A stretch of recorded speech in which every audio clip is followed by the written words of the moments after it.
Ravichandran sir ಹೇಳೋರು, ನನ್ನ ಜೊತೆ ತುಂಬ ಜನ DOPಗಳು ಕೆಲಸ ಮಾಡಿದ್ದಾರೆ, ಬಟ್ ಸೀತಾರಾಮ್ ನನಗೆ ಭಾಳ ಫೇವ್ರೇಟು. ಯಾಕೆ ಅಂದರೆ ಸೀತಾರಾಮ್ ನನ್ನನ್ನು ನೋಡ್ತಿಲ್ಲ, ನನ್ನ ಕಣ್ಣು ನೋಡ್ತಾ ಇದ್ರು, ನನ್ನ ಕಣ್ಣು ಅವ್ರ ಕಣ್ಣು ಮ್ಯಾಚ್ ಆಗ್ತಿತ್ತು, ಅದು ಹಿಂಗೋ ಇದಂಗೆ ಅಂತ.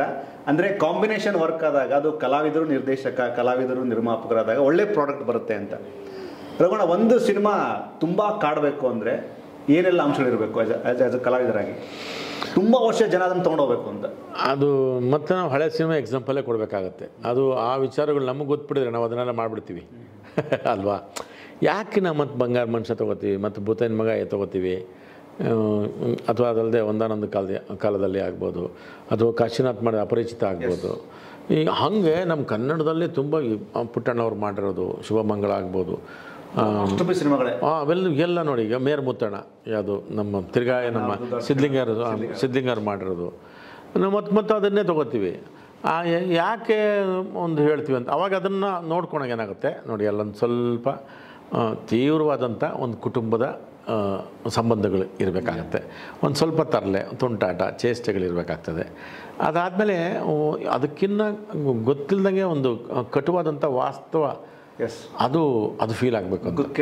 ಹೌದು ಅಪ್ಪ ಹಿಂಗೆ ಆಗ್ಬಿಡುತ್ತೆ ಜೀವನದಲ್ಲಿ ಅದು ಎಲ್ಲರೂ ನೋಡಿರ್ತಾರೆ, ಎಲ್ಲರೂ ಕೇಳಿಸ್ಕೊಂಡಿರ್ತಾರೆ. ಅದು ಮತ್ತೆ ರಿಪೀಟ್ ಆಗಿ ಬಂದ್ಬಿಟ್ಟಾಗ ಅಯ್ಯೋ ಹಿಂಗಾಗಿತ್ತು ಮರ್ತುಬಿಟ್ಟಿದ್ದೆ ನಾನು ಅನ್ನೋದಿದೆಯಲ್ಲ, ಇದಿಲ್ಲಪ್ಪ ಪ್ರತಿ ಹಳ್ಳಿಗಳಲ್ಲೂ ಆಗಿದೆ, ಪ್ರತಿ ತಾಲೂಕಲ್ಲಾಗಿದೆ, ಎಲ್ಲೆಲ್ಲಿ ಮನುಷ್ಯ ಇದ್ದಾನೋ ಅಲ್ಲೆಲ್ಲ ಈ ಥರದ್ದು ಆಗುತ್ತೆ ಅನ್ನೋದು. ಅದನ್ನೇನಾರ ಮತ್ತೆ ಅದಕ್ಕೆ ಹಿಂಗೆ ಆಗುತ್ತೆ, ಕಲಕ್ಬಿಡ್ತೋ, ಹಿಂಗೆ ತಲುಪ್ತೋ, ಅದು ಇಷ್ಟ ಆಗಕ್ಕೆ ಶುರುವಾಗುತ್ತೆ, ಮತ್ತೆ ನೋಡೋಕ್ಕೆ ಶುರು ಮಾಡ್ತಾರೆ. ಈಗ ನಮಗೆಲ್ಲ ಯಾಕೆ ನಾವು ಗಂಧದ ಗುಡಿ ಆಗ್ಬೋದು, ಜನ್ಮದ ಜೋಡಿ ಪಕ್ಕ ಇದು, ಯಾಕೆಂದರೆ ಅಲ್ಲಿ ನಾವು ಇನ್ನೂ ಅದೇ ನಾವು ಪ್ರೇಕ್ಷಕರೇ ಅವಾಗೆಲ್ಲ. ನಾನು ಕೂಡ ಅವಾಗೇನು ನನಗೆ ಇದು ಕೂಡ ಜನ್ಮದ ಜೋಡಿ ಬಂದಾಗ ನಾನು ರಂಗಾಯಣದಲ್ಲಿದ್ದೆ, ನಾನು 95 ಹೌದು ರಂಗಾಯಣದಲ್ಲಿದ್ದೆ ನಾನು.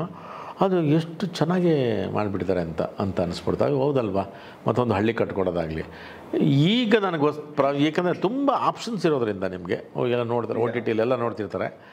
ಈ ವಾಸ್ತವಕ್ಕೆ ಹತ್ತಿರವಾಗಿ ನೀವೇನೋ ಹೇಳಕ್ಕೆ ಹೊರಟಾಗ ಅದು ಬಹಳ ಬೇಗ ಇದು ತೊಗೋತಾರೆ ಅಂತ ಒಂದು ಅನಿಸುತ್ತೆ. ಅದ್ರ ಜೊತೆಗೆ ಒಂದು ಹೇಳಿದ್ವಲ್ಲ, ಅದು ತುಂಬ ಕಟ್ಟು ಸತ್ಯ ಹೌದು ಅಂತ ಅದಿದ್ದಾಗ.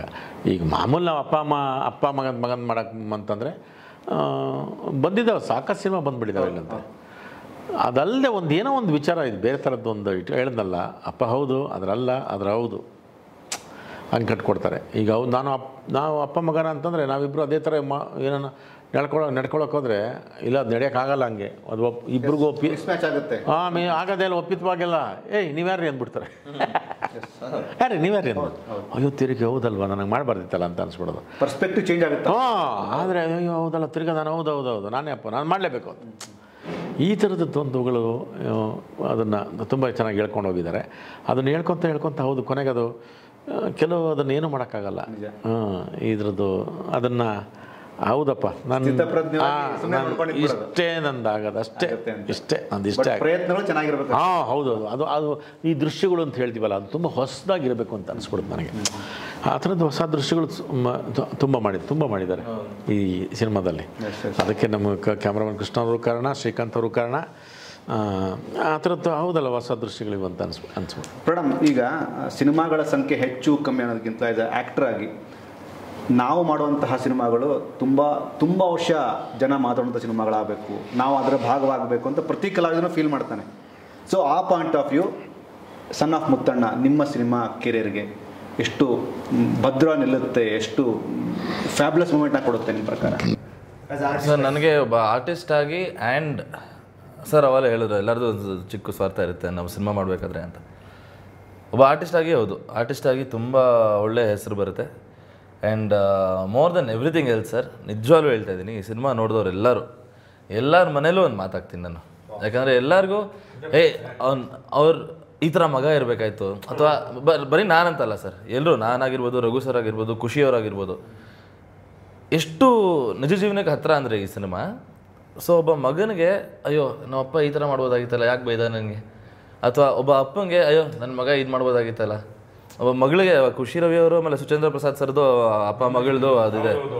ಸೊ ಅಲ್ಲೂ ಒಬ್ಬ ಅಪ್ಪಂಗೆ ಮಗಳ ಮೇಲೆ ಕಾಳಜಿ ಬರುತ್ತೆ, ಮಗಳಿಗೆ ಅಪ್ಪನ ಮೇಲೆ ಕಾಳಜಿ ಬರುತ್ತೆ. ಅಯ್ಯೋ ನಾನು ಇದೇನೋ ನಾನು ಚೆನ್ನಾಗಿ ನೋಡ್ಕೋತಾ ಇಲ್ವಾ ನಮ್ಮ ಅಪ್ಪನ, ಈ ಥರ ಮಾಡ್ಬೋದಾಗಿತ್ತಾ, ನಾನು ಇದು ಮಾಡಿದ್ದೀನ. ಸೊ ಎಲ್ಲರಿಗೂ ಯಾವುದೋ ಒಂದು ರೀತಿ, ಆಮೇಲೆ ಲವರ್ಸ್ಗೂ ಅಷ್ಟೇ, ನಂದು ಖುಷಿ ಮಧ್ಯ ಆಗೋದು ಏನಾಗುತ್ತೆ ಸಿನಿಮಾಲಿ, ಅವ್ರಿಗೂ ಈ ಥರ ಆ್ಯಕ್ಚುಲಿ ಈ ಥರ ಅಪ್ಪ ಅಮ್ಮಂಗೆ ಹೇಳ್ಬಿಡ್ಬೇಕಾ ನಾವು, ಪ್ರಾಬ್ಲಮ್ ಕಮ್ಮಿ ಆಗುತ್ತಾ, ಅದು ತುಂಬ ರೀತಿಯಲ್ಲಿ ತುಂಬ ಹತ್ತಿರವಾಗಿ, ತುಂಬ ನಿಜ ಜೀವನಕ್ಕೆ ತುಂಬ ಹತ್ತಿರವಾಗಿದೆ. ಸೊ ಎಲ್ಲರಿಗೂ ಕನೆಕ್ಟ್ ಆಗುತ್ತೆ ಸರ್ ಈ ಸಿನಿಮಾ. ಸೊ ಎಲ್ಲರೂ ಮನೆಗೆ ಹೋದ್ಮೇಲೆ ಈ ಸಿನಿಮಾ ಅಂತೂ ಕಾಡುತ್ತೆ ಅವ್ರಿಗೆ. ಸೊ ಅವ್ರ ಮನೆಯಲ್ಲಿ ನಮ್ಮ ಸಿನಿಮಾ ಅಂತೂ ಮಾತಾಗೇ ಆಗುತ್ತೆ sir. And more than everything else, ನನಗೆ as a performer, as an actor ನನಗೆ ತುಂಬ ಸ್ಯಾಟಿಸ್ಫ್ಯಾಕ್ಷನ್ ಇದೆ. ನಮ್ಮ ಡೈರೆಕ್ಟ್ರಿಗೆ ಒಂದು ದೊಡ್ಡ ಥ್ಯಾಂಕ್ಸ್ ಹೇಳಬೇಕು, ನಮ್ಮ ಪ್ರೊಡಕ್ಷನ್ಗೆ ದೊಡ್ಡ ಪುರಾತನ ಫಿಲ್ಮ್ಸ್ ಅವ್ರಿಗೆ ದೊಡ್ಡ ಥ್ಯಾಂಕ್ಸ್ ಹೇಳಬೇಕು ನಾನು. ಫಸ್ಟು ಅವರೇ ಕಾಂಟ್ಯಾಕ್ಟ್ ಮಾಡಿದ್ದು ನನಗೆ, ಅವರಿಂದನೇ ಸಿಕ್ಕಿದ್ದು ಸಿನಿಮಾ. ಸೊ ಈ ಥರ ಒಂದು ಕ್ಯಾರೆಕ್ಟರು ನನಗೆ ಬೇಕಿತ್ತು ಅನಿಸುತ್ತೆ. ನಾನು ಡ್ಯಾಡಿ ಕತೆ ಕೇಳಿದಾಗಲೂ ಫಸ್ಟು ಅದೇ ಹೇಳಿದ್ದು ಡ್ಯಾಡಿ, ಇಲ್ಲ ಬೇಕು ಕಣೋ ನಿನಗೆ ಈ ಕರಿಯರ್, ಈ ಥರ ಸಿನಿಮಾ ಬೇಕು ಕಣೋ ಅಂತ. So I am very very happy. And ಎಲ್ಲರ ಮನೆಯಲ್ಲೂ ಸನ್ ಆಫ್ ಮುತ್ತಣ್ಣ ಕತೆ ಏನಿದೆ ನಮ್ಮದು ಎಲ್ಲರ ಮನೆಯಲ್ಲೂ ನಡೆದಿರುತ್ತೆ ಆಲ್ರೆಡಿ. ಸೊ ಅದಕ್ಕೆ ಏನಾದರೂ ಸೊಲ್ಯೂಷನ್ಸ್ ಬೇಕಾದರೆ ಸಿನಿಮಾಗೆ ಬನ್ನಿ, ನಿಮ್ಗೆ ಸೊಲ್ಯೂಷನ್ನು ಸಿಗುತ್ತೆ ನಿಮಗೆ ಅಂತ ಹೇಳ್ಬಲ್ಲೆ. Very nice. ನನಗೆ ಕೊನೆಯದಾಗಿ ಶ್ರೀಕಾಂತ್ ಹುಣಸೂರು ಅಂದಾಗ, ಹುಣಸೂರು ಅಂದ ತಕ್ಷಣ ನಮ್ಮ ಕಣ್ಣು ಮುಂದೆ ಕೃಷ್ಣಮೂರ್ತಿ ಸರ್ ಬರ್ತಾರೆ. ಅಂದರೆ ಕನ್ನಡ ಚಿತ್ರರಂಗದಲ್ಲಿ ಕೆಲವು ಮಾಸ್ಟರ್ ಪೀಸ್ ಸಿನಿಮಾಗಳನ್ನು ಮಾಡಿ ಹೋದಂಥ ಒಬ್ಬ ಧೀಮಂತ ನಿರ್ದೇಶಕರು. ಹುಣಸೂರು ಅಂದರೆ ಕನೆಕ್ಟ್ ಆಗೋದು ನಮ್ಗೆ ಆ point of view. Srikanth Hunsur ಅವರ ಕೆಲಸದ ಬಗ್ಗೆ ನೀವೆಲ್ಲ ಒಂದೊಂದು ಲೈನ್ ಹೇಳಿದವ್ರೆ. ಇಲ್ಲ, ನಮ್ಗೆ ಅದೊಂದು ಸಣ್ಣದೊಂದು ಸ್ವಾರ್ಥ ಇತ್ತು. ಕರ್ನಾಟಕದ ಮೂಲೆ ಮೂಲೆಯಿಂದನೂ ಈ ಸಾಂಸ್ಕೃತಿಕ ಸಿನಿಮಾಗಾಗಲಿ ನಾಟಕಕ್ಕಾಗಲಿ ಎಲ್ಲ ಬರಬೇಕು ಅಂತ ಅಂದ್ಕೊಂಡು, ಯಾವುದೋ ವಂಚಿತರ ಆಗಬಾರ್ದು ಅಂತ. ಈಗ ನಾನು ಹಾಗೆ ಯಾವುದೋ ಪಾಗವಡ್ದ ಒಂದು ಸಣ್ಣ ನನಗೆ ಗೊತ್ತಿಲ್ಲ ಹಿಂಗೆಲ್ಲ ಬರ್ತೀನಿ ಹಿಂಗೆ ಮಾಡ್ತೀನಿ ಅಂತ, ಯಾರೋ ಹಿಂಗೆ ನನಗೆ ದಾರಿ ತೋರಿಸಿ ಹೌದಾ ಹೋಗಪ್ಪ ಅಂತ, ಚಂದ್ರಶೇಖರ್ ಕಂಬಾರ್ ಆಗ್ಬೋದು, ಬಿ ವಿ ಕಾರಂತರ ಆಗ್ಬೋದು, ಇವ್ರ ಹತ್ರದ್ದು ಹೋಗ ಹಿಂಗೆ ಮಾಡೋದು. ನಮಗೆ ಅವರು ಹುಣಸೂರು ಈ ಥರದ್ದೇನೋ ಹಂಗೆ ಅಂದ್ಕೊಳ್ಳೆ ನೋಡಿದಾಗ ಇದು ಹುಣಸೂರಿಂದ ಹೌದು ಭಾಳ ಪ್ರತಿಭೆಗಳು ಹೇಳಿದ್ರೆ ಕೃಷ್ಣಮೂರ್ತಿಯವರು ಬಂದಿದ್ದಾರೆ, ಪುಟ್ಟಣ ಕಣಗಾಲ ಅಲ್ಲೇ ಪಕ್ಕದಲ್ಲೇ ಆ ಥರದ್ದು. ಹಂಗೆ ಆದಾಗ ಅವ್ರು ಕಟ್ಕೊಂಡಿದ್ದು ಕನಸಿನ ರೀತಿ ಚೆನ್ನಾಗಿತ್ತು ಅಂತ ಅನಿಸುತ್ತೆ. ಹಂಗಾಗಿ ಬರ್ಬೋದು ನೀವು ಅಂತ. ಇನ್ನು ಇದಕ್ಕಿಂತ ಮುಂಚೆ 2-3 ಸರಿ ಬಂದು ಹೇಳೋಗಿದ್ದಾರೆ ನನಗೆ, ಅದು ನೆನಪಿಲ್ಲ ನನಗೆ, ಆವಾಗ ನೆನಪಿಲ್ಲ ನನಗೆ. ಅದೇನೋ ಪಾಪ ಅವಾಗ ಮತ್ತೆ ಹೇಳೋದ್ರು, ಮತ್ತು ಆಮೇಲೆ ಪ್ರೊಡ್ಯೂಸರ್ ಏನೋ ಸಿಕ್ಕಿಲ್ಲ ಅಂತ ಬಂದಿಲ್ಲ. ಇವಾಗ ನಮ್ಗೆ ಪುರಾತನವಾದ ಕಾಲದಲ್ಲಿ ಸಿಕ್ಬಿಟ್ರೆ ಇವ್ರಿಗೆ, ನಮ್ಮ ಹರಿಯವರು ಪುರಾತನದಿಂದಲೂ ಅವರು. ಹರಿ ಯಾಕೆ ನಮಗೆ ಇದಾಗ್ತಾರೆ ಅಂತಂದರೆ, ನಮ್ಮ ತುಮಕೂರಿನವ್ರು, ತಿಪ್ಟೂರಿನವರು ಹರಿ, ಅವರು ತೆಂಗಿನಕಾಯಿ ಅಷ್ಟೇ ಗಟ್ಟಿ. ಹೌದು, ಗಿಟ್ಕದು ಅದು ಶುಕ್ರವಾರ ತಪ್ಪಣಲ್ಲ ಒಂದು ಸಿನಿಮಾ ನೋಡ್ಕೊಂಡೇ ಬಂದಿದ್ದಾರೆ. ಶುಕ್ರವಾರ, ಪ್ರತಿ ಶುಕ್ರವಾರ ಒಂದು ಸಿನಿಮಾ ನೋಡ್ತಾರೆ. ಬೆಳಗ್ಗೆ 10ವರೆಗೂ, ಮಧ್ಯಾಹ್ನ ರಾತ್ರಿ 10ವರೆಗೂ ಓದ್ತಾರೆ ಒಂದು ಸಿನಿಮಾ ನೋಡ್ತಾರೆ. ಅಂಥ ಸಿನಿಮಾ ಪ್ರೇಮಿ. ಈ ಸನ್ ಆಫ್ ಮುತ್ತಣ್ಣ ಅಂತ ಟೈಟ್ಲ್ ಇಟ್ಕೋಬೇಕಂದ್ರೆ ಅವರ ದೊಡ್ಡ ಕನಸವರು, ಶಿವಣ್ಣನ ಫ್ಯಾನ್ ಅವರು.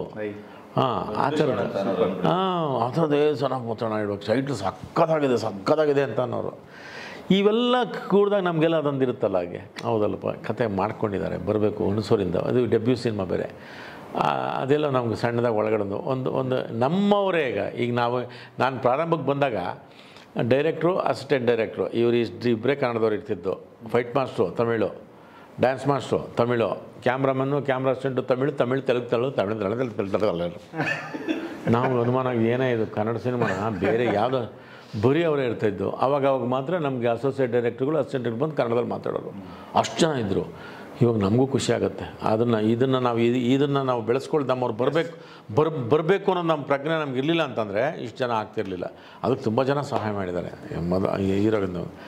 ಆ ದೃಷ್ಟಿಯಿಂದ ನಮಗೆ ಶ್ರೀಕಾಂತ್ ಅವ್ರು ನಿಜವಾಗ್ಲೂ ಚೆನ್ನಾಗಿ ಬಾಳಿಕೆ ಬರ್ತಾರೆ. ಒಂದು 40-50 ವರ್ಷ ಬಾಳಿಕೆ ಬರ್ತಾರೆ. ಅದೊಂದು ಮೊಂಡು ಕುಳ್ಳ, ಗಾಳಿಗೂ ಸಿಕ್ಕಲ್ಲ, ಇರೋದೇ ಪ್ರಚಂಡ, ತುಂಬ ಚೆನ್ನಾಗಿ, ತುಂಬ ಸ್ವಾಭಿಮಾನಿ. ನಾನು ಯೋಚನೆ ಮಾಡ್ತೀನಿ ಒಂದು ಕಥೆನ ಅಂತ, ಹಾಗೆ ಓದ್ಕೋತಾರೆ. ಗಿವ್ ಆ್ಯಂಡ್ ಟೇಕ್ ಅಂತ ತುಂಬ ಚೆನ್ನಾಗಿದೆ. ಕೊಟ್ಟು ತಗೊಳ್ಳೋದಿದೆಯಲ್ಲ, ಹಾಗೆ ಒಂದು ಸೀನ್ ಬಂದು ಹೇಳ್ತಾರೆ, ಹೇಳಿದ ತಕ್ಷಣ ನಮಗೆ ಸೆಕೆಂಡಲ್ಲಿ ಸೆನ್ಸ್ ಮಾಡ್ತಾರೆ, ಇದು ಇವ್ರಿಗೆ ಇಷ್ಟ ಆಗಿದೆ, ಇಷ್ಟ ಆಗಿಲ್ಲ ಅಂತ. ಬಟ್ ಹಂಗೆ ಹೇಳ್ಬಿಟ್ಟು ಟಪ್ಪಟ ಯಾಕೆ ಚೆನ್ನಾಗಿಲ್ವ ಅಂತಾರೆ. ಅಲ್ಲಲ್ಲ, ಇದು ಸ್ವಲ್ಪ ಉದ್ದ ಆಯಿತು, ತುಂಡಾಯಿತು, ಅದು ಮಾಡ್ಕೊಳ್ಳೋಣ ಅದು ಬಿಟ್ಟು ಒಂದು ವಿಷಯ ಚೆನ್ನಾಗಿದೆ, ಅವ್ನಿಗೆ ಗೊತ್ತಿರೋದು ವಿಷಯ ಅದು. ಆ ಸೆನ್ಸ್ ಎಲ್ಲ ತುಂಬ ಶ್ರೀಕಾಂತ ನಿಜವಾಗ ಚೆನ್ನಾಗಿದೆ. ಬಾಳಿಕೆ ಬರ್ತಾರೆ, ನಿಜವಲ್ಲೂ ಕನ್ನಡ ಚಿತ್ರರಂಗ ಚೆನ್ನಾಗಿ ಬಾಳಿಕೆ ಬರ್ತಾರೆ. ನನಗೆ ನಮ್ಮ ಒಂಥರ ಮಾಸ್ಟರ್ ಪೀಸ್ ಅದು, ಒನ್ ಆ್ಯಂಡ್ ಓನ್ಲಿ ಪೀಸ್ ಅಂತ ಹೇಳ್ತಾರಲ್ಲ ಆ ಥರ.